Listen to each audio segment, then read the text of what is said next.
Having spent a lot of your career dealing with social, legal and welfare problems on behalf of local people, what have you learned that might make you suitable to be an MP for Pudsey?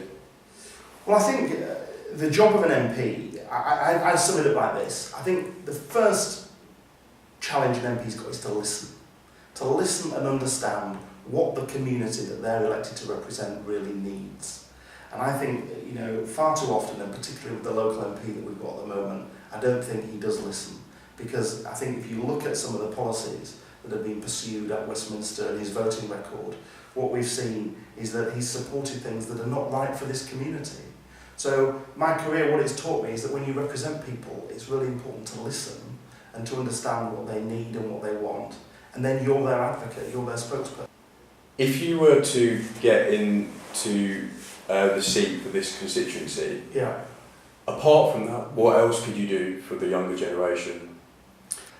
We've got far too many young people who face this incredible challenge of not being able to find a job. So what the Labour Party is saying is that if a young person's been out of work for more than 12 months, there will be a job guarantee.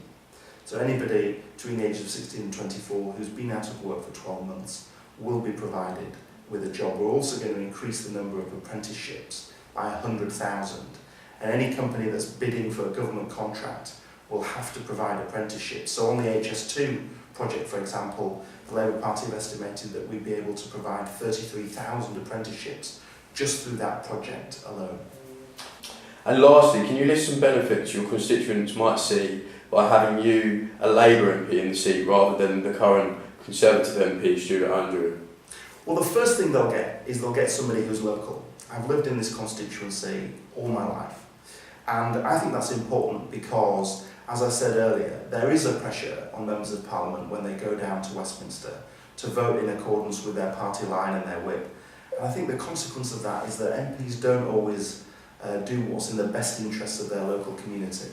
And I'm standing to be the Member of Parliament here because I'm firmly committed to representing the area that I'm very proud to call home. So the first thing is, I will view every single issue that comes before me in the House of Commons through the lens of the local constituency, and I'm determined to make sure that local people have got somebody that stands up for them and not just for the party that they represent.